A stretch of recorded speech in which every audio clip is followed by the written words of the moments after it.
Hello, I am Hannah, Customer Insights Researcher, and this is Survey Teardown number 11. We are pressing on 11 of the 50 surveys project, where I tear down 50 marketing surveys in 50 days.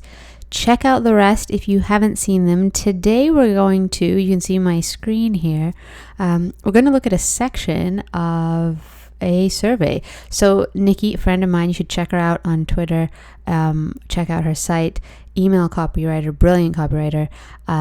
She tagged me on this, and you can see this happened like just earlier today, and I had some other survey lined up for today, but I got kind of excited about this, so I wanted to dive in here. If you're in Canada, PS, it's Canadian Thanksgiving today, so happy Thanksgiving to Canadians, and even to non-Canadians, happy Thanksgiving all around. I hope you're having a great day. All right, let's dive in. So I don't have too much context here. You can see that we've got a question that's like, it's cut off. So we're just going to focus on this piece.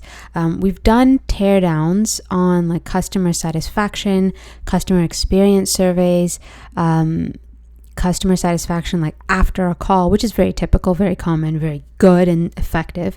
And this looks like one of those, right? Like there was an issue, there was follow-up to an issue, and then now they're checking in to see if that follow-up was good or not. So we're going to get to this very different, very cool bright red circle in a second, or not circle. It's like a spaceship here, but we'll get to that in a sec. Let's start here at the top. All right, so overall, how satisfied are you with your recent interaction with our support team? And tell us why you rated us that way. All right, so bolding the why is something I want to start with. So we bold the why when we're asking the question because that's the most important thing to us, but it's also the most like work for the respondent. And what you notice is this first part of the question is here. So overall, how satisfied are you with your recent interaction with our support team? That's here. Tell us why is here. But you might take a sec to figure out like where do I tell us why? What's happening here? What am I supposed to answer here? This is about asking one question in one question. Break it up. Even though they are linked, they should be two separate questions. So how satisfied are you with your recent interaction with our support team? And then a second note here of like, what is it about that interaction that made you feel satisfied or dissatisfied? In this case, this is a single screen that they've got here, right? And the value of that is you get to see how many questions. The user doesn't feel like there are hidden questions. So there's a time and a place for that. But the value of having kind of subsequent questions is you can use survey logic and you can personalize. So if they click very satisfied, you can actually identify what is it, in your follow-up and say, what made you give us that score? What made you so satisfied with the experience? What made you unsatisfied with the experience? You can actually personalize it further. But when we have things that we want people to tell us, it's better to ask it actually in a question form with like an actual question. So I would scrap the overall. It's kind of implied. How satisfied were you with your recent, or how satisfied are you with your recent interaction with our support team? And then leave it at that. And then here, can you please explain why you rated that score? So this is an interesting piece. Please note that most responses to the survey provide detailed feedback in 3 to 5 sentences. Nikki commented she loves this. It's a brilliant little line. It is so it kind of goes both ways, right? You'll definitely have the camp of folks who read this and they're like, yeah, right, huge guilt trip, and don't even want to bother responding. And then you'll have the other camp that feel the guilt and will go ahead and try to measure up. So this is something that is worth testing to see if it gets you the responses that you want. It's a fine line to walk. It depends on your relationship that you have. It depends on what the issue was in the first place.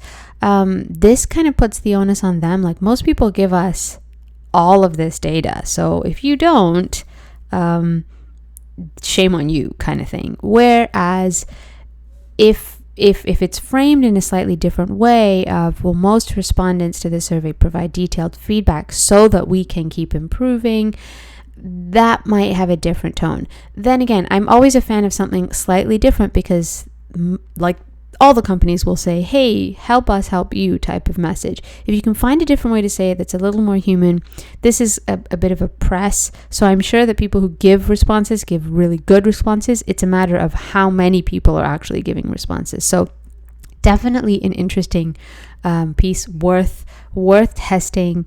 And again, just split up those questions and actually ask questions. Then we get into this next section. To what extent do you agree with the following statement? The support team made it easy to handle my issue. Separate this out, right? So you're asking, and I would personally just scrap this altogether. To what extent do you agree with the following statement? Kind of unnecessary. Did the support team make it easy to handle my issue? And then strongly agree, disagree, agree, etc. Right? You really want to cut out these like excess words. There's a lot of formality here, and the formality comes from the fact that we're using an agree, disagree scale. So we know the language typically is, to what extent do you agree? To what extent are you satisfied? These are like safe words and safe messaging that we can use to frame when we're using a rating scale.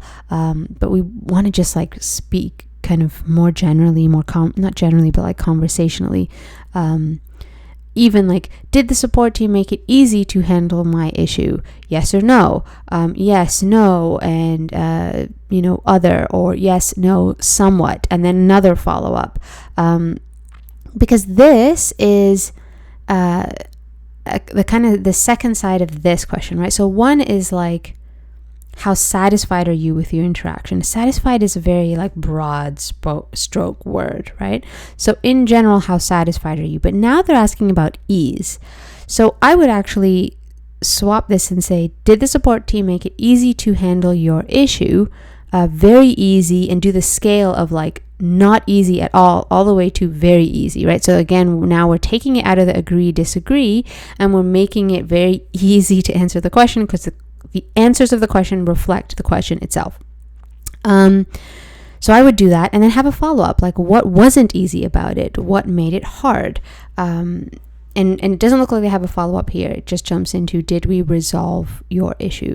You also want to be really mindful, like, satisfaction is a broad category, but then one understanding like what makes someone satisfied. So asking why is fine, but I'm sure with all the data that we've collected, most companies are able to identify like what is it about that experience that was satisfying or dissatisfying, and adding those here can be really helpful, and just give people, just kind of help them, give them a bit of a prompt so that they can kickstart responding to you, and then really being clear of like, is ease something that we want to focus on?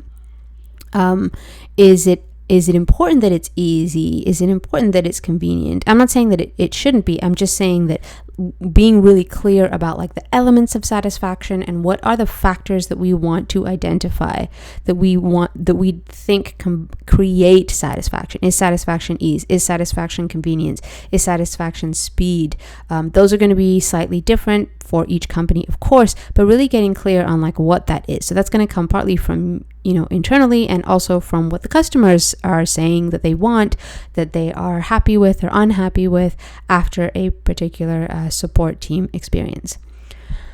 All right, that sounded like, or that felt like a large run-on sentence. I hope it was helpful. Thank you, Nikki, for sharing this. This is a lot of fun.